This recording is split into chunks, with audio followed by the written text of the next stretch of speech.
খ্রিস্ট জন্ম ঠিকই, কিন্তু স্টেপ বাই স্টেপ উন্নতি লাভ করতে হবে। কি করে, তার উপায় বললেন। কয়েকদিন আগে আচার্যদেব, বর্তমান আচার্যদেবের কাছে কয়েকজন ভক্ত গিয়েছে আমাদের বীরভূম থেকে।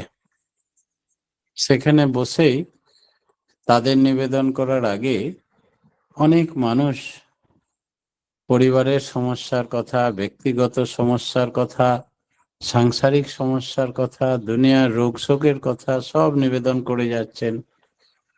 করার পরে একজন ভক্ত সে নিবেদন করছে যে আগে আমি ঠাকুরের কাজ নিয়েই থাকি, সকাল থেকে রাত্রি অবধি 10টা লিঙ্কে অন্তত যুক্ত থাকি, ঠাকুরের কাজ নিয়ে থাকা সত্ত্বেও আমি শান্তি পাচ্ছি না, আমার পরিবার পরিবেশ অশান্তিতে ছারখার, আমি কি করব? সব শোনার পরে আচার্যদেব বললেন, আমি একটা কথা বলবো মা? তো বললে, হ্যাঁ। শুনবেন মন দিয়ে? বলে, হ্যাঁ বলুন। সমাধানের জন্যই তো এসছি আপনার কাছে। বলে, তুমি যে লোকের নামে কু বলে বেড়াও, শুধু খারাপ দেখো, তাই সবারই কুটা তোমার ভেতরে বাসা বেঁধেছে, তাই তুমি সকলের থেকে বেশি কু হয়ে দাঁড়িয়েছ। যে লোকের ভালো দেখতে পারে না সে কখনো ভালো হতে পারে না। তাই আপনি 90 ডিগ্রি ঘুরিয়ে দিন নিজের চালচলন কথাবার্তাকে। আজ থেকে সকলে শুধুই সুখ্যাতি করবেন। প্রথম প্রথম অসুবিধা হবে, আসবে না আপনার মুখে, তবুও জোর করে মিথ্যাভাবেই সুনাম করবেন। এই অভ্যাসটাতে লেগে যান, তাহলে দেখবেন আপনি নিজেও অশান্তিতে পড়বেন না। আস্তে আস্তে কুগুলো শুয়ে পরিণত হবে, ভালো বলতে ভালো করতে নিজের মধ্যে ভালোগুলো এসে বাসা বাঁধবে। আর যার সঙ্গে আপনি মিশবেন, কথা বলবেন, তাদেরও ঘরে আগুন লাগিয়ে দেবেন না, বিষ ঢেলে দেবেন না, তাদেরও ক্ষতি করবেন না। তাদেরও আবার যা ক্ষতি করেছেন তাকে ভালো সুখ্যাতি করে করে তাদেরও সুখে ফিরিয়ে দিন। এছাড়া এই পাপের আর কোনো প্রায়শ্চিত্ত নেই। ঠাকুর সারা জীবনে কোনো মানুষের কখনো কোনো অন্যায় কুকথা অভিযোগ শুনতেন না। আমরা তার শিষ্য। আর আপনি মানুষের সঙ্গে ব্যক্তিগত সম্পর্ক করেন, বহু লিঙ্কে থাকেন, আর একটু করে কু ঢেলে দেন, কাউরির সমালোচনা করেন। এটা যে কত বড় ক্ষতিকারক, এই পাপের কোনো প্রায়শ্চিত্ত নেই। আপনি 90 ডিগ্রি ঘুরে যান, আজ থেকে প্রতিজ্ঞা করুন। আর সবাইকে আপনাদের বলছি, যতদিন না উনি কু ঢালবেন, সঙ্গে সঙ্গে তাকে ব্ল্যাক লিস্টে ফেলে দেবেন, তার সঙ্গ করবেন না, না হলে আপনারাও অশান্তির জালে জড়িয়ে পড়বেন। শ্রদ্ধা ভক্তি নষ্ট করে দেবে। যে ভালো জানে না, ভালো দেখতে জানে না, সে কখনো ভালো হয় না, তার কাছ থেকে কিছু শিক্ষার নেই। আপনারা ডাইরেক্ট সৎ আলাপ আলোচনা, সৎসঙ্গ, সৎ নাম এইসব নিয়ে থাকবেন। কোনো বদনাম, কোনো অশান্তি, কাউরির কুসমালোচনা এই থেকে দূরে পরিহার করুন। আমি যখন প্রথম দীক্ষা নিই, দেওঘরে থাকতে শুরু করি, তো আচার্যদেব শ্রী শ্রী বড়দার ঘরের দোতলায় আমার ঠাঁই হলো। আমার ঋত্বিক দাদা একটা বেডে থাকতেন, পাশের বেডটায় আমি থাকতাম। তো একজন ভক্ত আমার ঋত্বিক দাদাকে এসে প্রণাম করলেন, নিয়ে অনেকক্ষণ গল্প করছেন। গল্প করার পরেই বলছেন, কোনো গুরু ভাইয়ের সম্বন্ধে কোনো খারাপ কথা সমালোচনা করছেন। আমার সঙ্গে সঙ্গে আমার ঋত্বিক দাদা একদম রেগে ফোঁস করে উঠে বললেন, তুমি লোকের কু দেখে আমাকে সেটা পরিবেশন করবে না, নিজের মধ্যে সীমিত রাখো।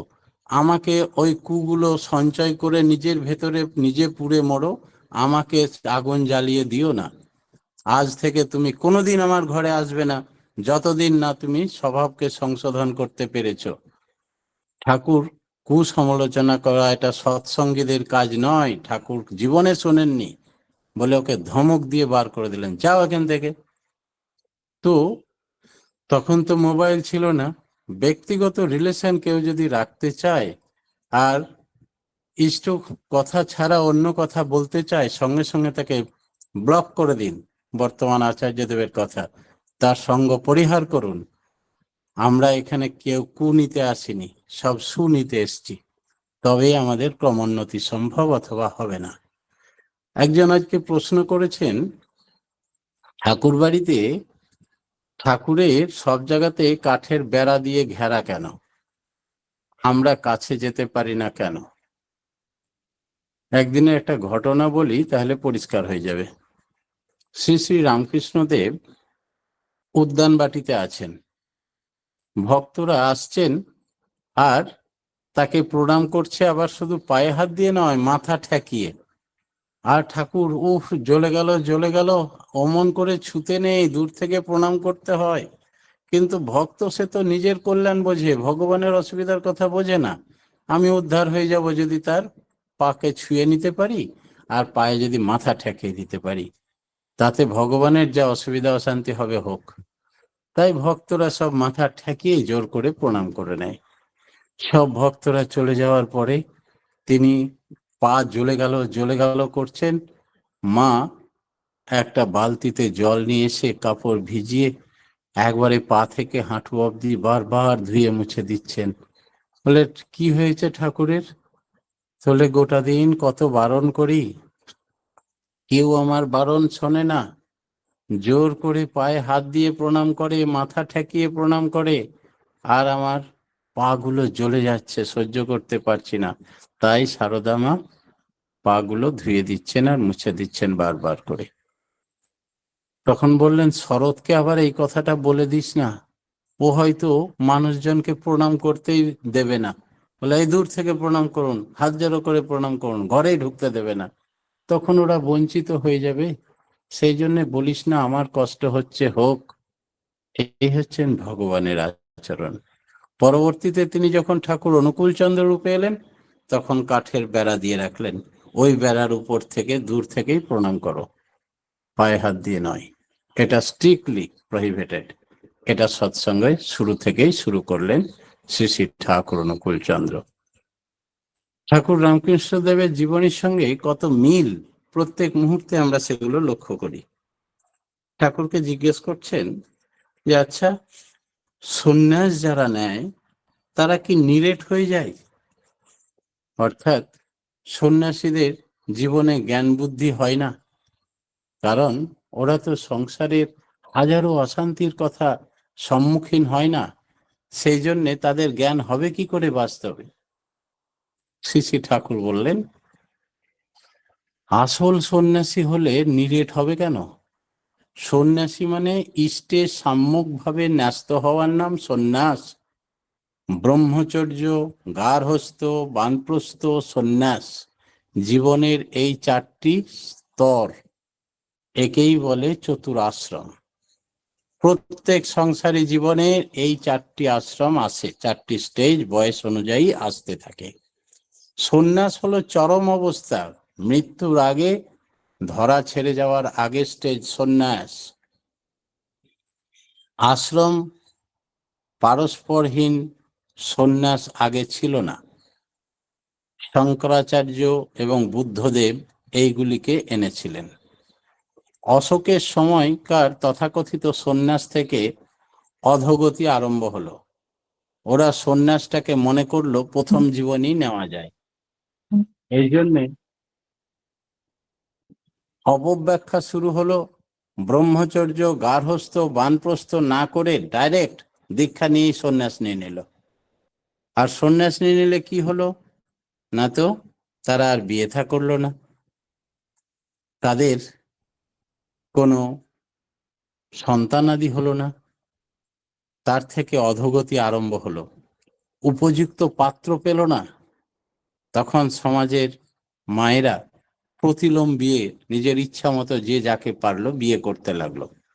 কারণ ভালো সন্তানরা তো সব সন্ন্যাস নিয়ে নিয়েছে, উচ্চ বর্ণের উচ্চ কুলের মানুষ।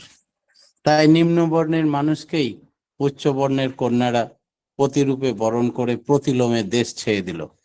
আর প্রতিলোমজ সন্তান কখনো ভালো দেখতে পারে না, তাই তারা সমাজের ক্ষতি ছাড়া ভালো করে না। তার রক্তের দোষ অনুযায়ী সমাজে ভরে গেল এই বেইমানি, নিষ্ঠুরতা, এই যাবতীয় যত গুণ আছে। এবং তারা শারীরিকভাবেও জর্জরিত, মানসিকভাবেও জর্জরিত, নিজে অশান্ত, সকলকে অশান্ত করে ছাড়বে। এইভাবে হিন্দু সমাজ স্বাভাবিক সন্ন্যাসের পথে অগ্রসর হতে লাগলো। যারা পারত না তাদের কথা আলাদা, বেশিরভাগই শুনতে পাচ্ছি নৈষ্ঠিক না, বলুন। ব্রহ্মচারী, তারা বিয়ে থা করতো না, এবং বিয়ে থা না করার ফলে সমাবর্তন হলো না। তারা আজন্ম গুরুগৃহে থেকে গুরু সেবা এবং লোক সেবায় মত্ত হলো। ফলে জেনারেশন গ্যাপ হয়ে গেল, সুসন্তানের অভাব হলো, প্রতিলোমজের সৃষ্টি হলো। ঠাকুরকে একদিন জিজ্ঞেস করা হচ্ছে, শাস্ত্রে আছে পঞ্চাশর্ধে বনং ব্রজেত, অর্থাৎ বনেই নাকি মনের বিস্তার লাভ করে। সংসারে থাকলে কি করে মনের বিস্তার লাভ করবে? তাহলে বানপ্রস্থ মানে বিস্তারে গমন করা। গার্হস্থ্যের পরে বানপ্রস্থে আমরা যোগদান করব কি করে? শ্রী ঠাকুর বললেন, সংসারের 40টা সংসারের দায়িত্ব যদি নিতে পারো, তাহলেই তোমার মনের বিস্তার লাভ করবে। আজকে আমরা 40টা নয়, নামধ্যান মহাযজ্ঞে প্রায় 200 থেকে 300 পরিবারের সঙ্গে যুক্ত। তাদের অসুবিধা অশান্তি হলেই আমাদের জানান, এবং আমরা নিষ্কাম প্রার্থনা করি পরম দয়ালের রাঙারাতুল চরণে তাদের রিলিফের জন্য। এছাড়াও ব্যক্তিগত কোনো সমস্যা হলে আমার সঙ্গে অনেকেই যোগাযোগ করেন, এবং আমরা তার সুষ্ঠু সমাধানের ব্যবস্থা করে থাকি। এইভাবে আমরা বানপ্রস্থে প্রবেশ করেছি। প্রত্যেকটাই যেন একই সংসারের সদস্যভুক্ত আমরা, এবং প্রত্যেকের কল্যাণই আমাদের একমাত্র কাম্য। তাদের দায় দায়িত্ব যেন আমরা নিয়েছি। এই যে 40টা সংসারের দায়িত্ব নেওয়ার কথা ঠাকুর বলছেন, আজকে অনলাইনের সুবাদে সেটা বেড়ে আমাদের প্রায় 200-300 পরিবারের যাবতীয় দায় দায়িত্বের অসুবিধা অশান্তি হলেই আমাদের বলেন, এবং আমরা তার সুষ্ঠু সমাধান করি। যখন আমাদের বুদ্ধির গণ্ডির বাইরে হয়, তখন আমরা বলি আচার্যদেবের কাছে যেতে। আচার্যদেবের কাছে নিবেদন করুন, এবং সেখানে নিবেদন করে আচার্যদেব তাদের সুষ্ঠু সমাধান দেন। ভারতবর্ষে সব থেকে বেশি অবতার মহাপুরুষ জন্মেছেন। তবে কি ভারতবাসীরা সত্যি খুব ভাগ্যবান? ভারত পুণ্যবান না ভারতবাসী পুণ্যবান, এ কথা বলা মুশকিল। পুরুষোত্তম আসা সত্ত্বেও আমরা যদি তাকে গ্রহণ করে নিজেদের সুগঠিত করে না তুলতে পারি, তাহলে কিন্তু জীবনে আচরণে একেবারে দীর্ঘদিন ধরে তাকে ধরে না রাখতে পারি, তাহলে ভাগ্যবান আর কোথায়? তাই তিনি আসেন, এবং যারা আমরা গ্রহণ করেও তাকে গ্রহণ করতে পারি না নিজের স্বভাব দোষে, কর্মদোষে, তারা পরম দুর্ভাগা। আচার্যদেব, বর্তমান আচার্যদেব বললেন, একটা ভক্ত বলছেন আচার্যদেবকে কয়েকদিন আগে, আগে আপনি তো অন্তর্যামী, তাহলে আপনি একটু বলে দিন না আমার ভবিষ্যতে কি হবে, আমি খুব ভয়ের মধ্যে আছি। আচার্যদেব বললেন, আপনারা প্রত্যেকেই অন্তর্যামী, কারণ রামচন্দ্র পুরুষোত্তম স্বয়ং অন্তর্যামী ছিলেন। তিনি কি পারতেন না এক জায়গায় ধ্যান করে বলে দিতে সীতাকে কে হরণ করেছে, কোথায় আছে? তিনি খোঁজাখুঁজি করে, লোককে জিজ্ঞাসাবাদ করে, সমুদ্র পেরিয়ে যুদ্ধ করে তাকে উদ্ধার করে নিয়ে এত কষ্ট করার দরকার কি ছিল? আসলে প্রত্যেকের কর্মফল মানুষের মতো করে এসছেন, তাই মানুষের মতো করেই ভোগ করবেন। কি করে ওভারকাম করতে হয়, করো হও পাও, তার নাম কৃপা। তাই জাদু দেখিয়ে কিছু করেননি। তাই অন্তর্যামী মানে কি জানেন? একটা আলমারি দেখেছেন, আলমারিতে অনেক জিনিস সাজানো আছে, আমাদের প্রত্যেকের ভেতরের আলমারিতে, কিন্তু সেগুলো অগোছালো, কোনোটাই প্রয়োজনে পান। আর একজন এসে 1 ঘন্টার মধ্যে পুরো আলমারির জিনিসগুলোকে সুন্দর করে সাজিয়ে দিলেন। এতে করে চোখ বন্ধ করেও এই জায়গায় এই থাকটা, এই জায়গায় এই জিনিসটা পেয়ে যাচ্ছেন। এই যে মনের আলমারিকে গুছানো স্তর বাই স্তর, এইটাই হচ্ছে সুষ্ঠু মস্তিষ্ক নামধানের পরিচয়। যারা অগোছালো জীবন, তাদের সবটাই উলটপালট। তারা ইষ্টের কথা বলতে গিয়ে অনিষ্টের কথা বলে ফেলবে, সব ভালো করতে গিয়ে অমঙ্গল করবে, নিজের করবে, লোকের করবে, দশের করবে, তাই তাদের থেকে দূরে থাকুন। আর যারা এরকমটা করেন তাদের জন্য নির্দেশ যে আপনারা এখন থেকে 90% ঘুরিয়ে দিন নিজের চালচলন, কথাবার্তা, আচার আচরণ। জীবনে কাউরির বদনাম করবেন না, প্রতিজ্ঞাবদ্ধ হন, 3 সত্যে করে বলুন, আর কারণে অকারণে সকলের শুধু সুনাম করুন। দেখুন এই পাপ থেকে মুক্ত হওয়া যায় কিনা। আজকে ভাগ্যবান কিন্তু ভারতবাসী তারাই, যারা সেই অবতার মহাপুরুষকে গ্রহণ করে প্রতি পদক্ষেপে তাকে মেনে চলতে পারলো। যারা পারলো না তারা দুর্ভাগায় থেকে গেল। যষ্টিচ্যুত হওয়া আরো দুর্ভাগ্যের কথা। অন্ধ হওয়া তো দুর্ভাগ্য, যারা দীক্ষা পেল না। দীক্ষা পেয়েও যারা মানুষ হলো না, তারা অন্ধ হয়েও যষ্টিচ্যুত হলো। শান্তির বাস্তব উপায় কি, রাস্তা কি, শান্তি কি করে পাওয়া যাবে? ইষ্টপ্রাণতায় বুক ভরে চলা। যে যত শুধু ইষ্টকে নিয়ে চলতে পারবে, আলতু ফালতু কথা নয়, ইষ্টের কথা ছাড়া সব অনিষ্টের কথা, প্রবৃত্তির কথা, হিংসার কথা, এগুলো কথা নয়, তাকে পরিহার করো, সঙ্গ ত্যাগ করো, সেই তখন শান্তি পাবে। এই হচ্ছে শান্তির একমাত্র পথ। ওতে তুমি মাটি খেয়েও যদি থাকো, হাজারো দুর্ভিক্ষ থাকে, তবে তোমার মুখ সোনার মতো জল জল করে উঠবে। শ্রী শ্রী ঠাকুর, আলোচনা প্রসঙ্গের 22 খণ্ডে। এটা তুমি করেই দেখো, এই জিনিসটা ফুটিয়ে তুলতে পারো কিনা তোমার চরিত্রে। তাহলে তুমি এখন থেকেই যজন যজন ইষ্টভৃতি আর বাস্তবে সকলের সুখ্যাতি, এই কাজে ব্রতী হও। শ্রী শ্রী ঠাকুর অনুকূল চন্দ্র। সত্য মানে কি? সত্য মানে তাই যা সত্তা পোষণী, সত্তা পূরণী। সেবা মানে পালন,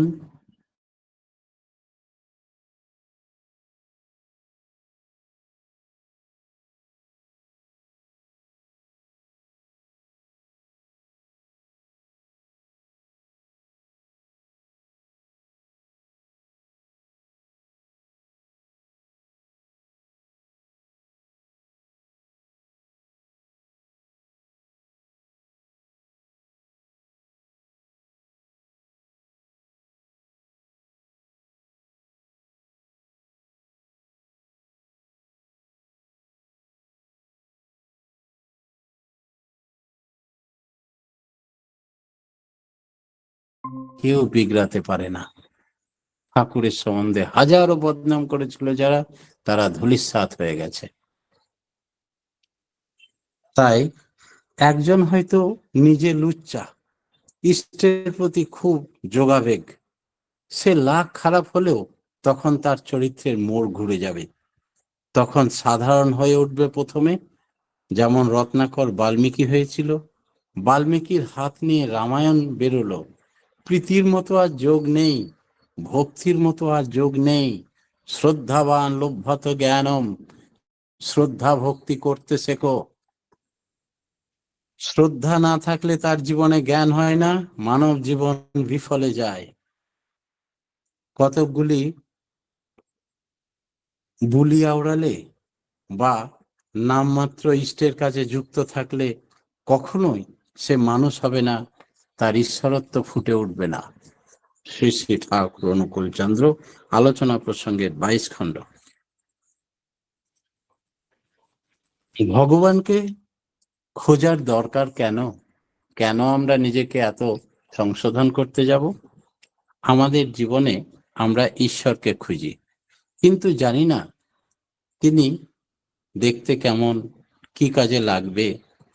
তার জন্যে সার্থক যুক্তিসঙ্গত বিন্যাস বলা মানুষের দরকার হয়।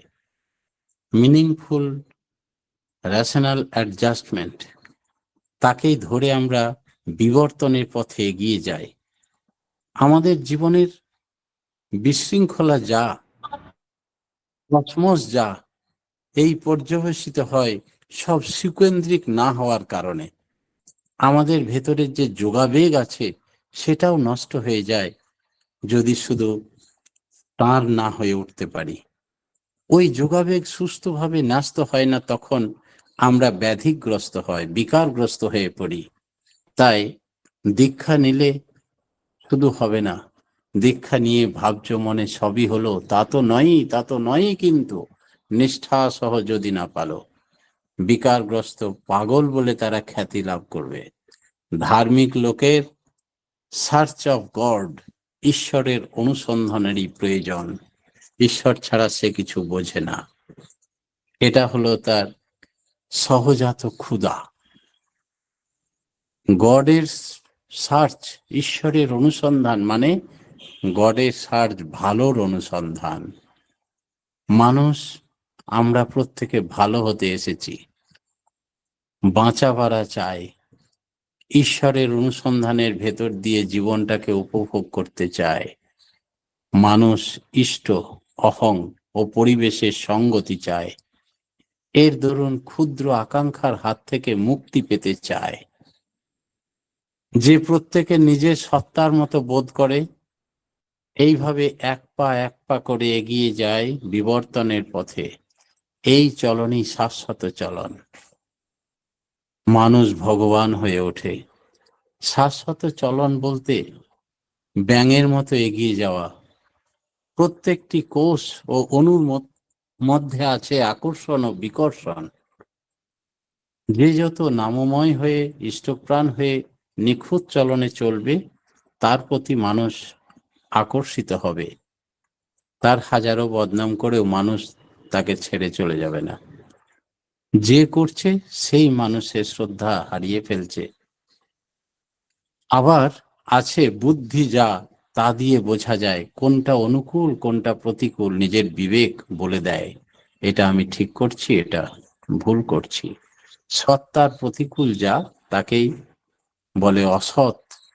অসৎকে নিরোধ করতে হয় নিজে নিজে, বাইরের থেকে ফোর্স করে করা যায় না। সংশোধনের উপায়, সুশিক্ষিত মাত্রই স্বশিক্ষিত। যে ভালো শিখেছে সে নিজে হতে শিখেছে। সত্তার মধ্যে আছে সত্তা সংরক্ষণী, সত্তা সম্মোচনী, সত্তা বিস্তারের প্রবৃত্তি। আত্মবিস্তারের প্রবৃত্তি যখনই আসবে, তখন সত্তা বিধ্বস্ত হয়ে যায়, পালিয়ে যায়। দ্বন্দ্ব শুরু হয় ষড়রিপুর সঙ্গে। মানুষ কোথাও কেন্দ্রায়িত না হলে তখন সত্তার অনুকূলতা নষ্ট হয়ে প্রতিকূলতা সে বুঝতে পারে। এইভাবে আমাদের দেশে অল্প বয়সে উপনয়নের ব্যবস্থা আছে। চূড়াকরণ, চূড়াকরণ মানে প্রস্তুতি পর্ব। আমাদের বাড়ির গিন্নি মায়েরা শিশুকাল থেকে প্রস্তুত নিতে থাকে কেমন ভাবে স্বামীর ঘর করতে হবে। এটাও এক ধরনের চূড়াকরণ। আর্য কৃষ্টির ধারায় প্রত্যেকটা মানুষ সে সাংসারিক জীবনের মধ্যে থেকেও এই স্টেপ বাই স্টেপ সমস্ত গুলো অতিক্রম করতে পারলেই সুষ্ঠুভাবে ঈশ্বর প্রাপ্তির পথে অগ্রগতি ঘটবে, অন্যথায় নয়। তাই ব্রহ্মচর্য, গার্হস্থ্য, বানপ্রস্থ ও সন্ন্যাস এর সঠিক প্রয়োগ করতে হবে প্রত্যেক স্টেজে, প্রত্যেককে। এই বলেই আজকের মতো আমার ক্ষুদ্র বক্তব্য এখানে শেষ করলাম। জয় গুরু।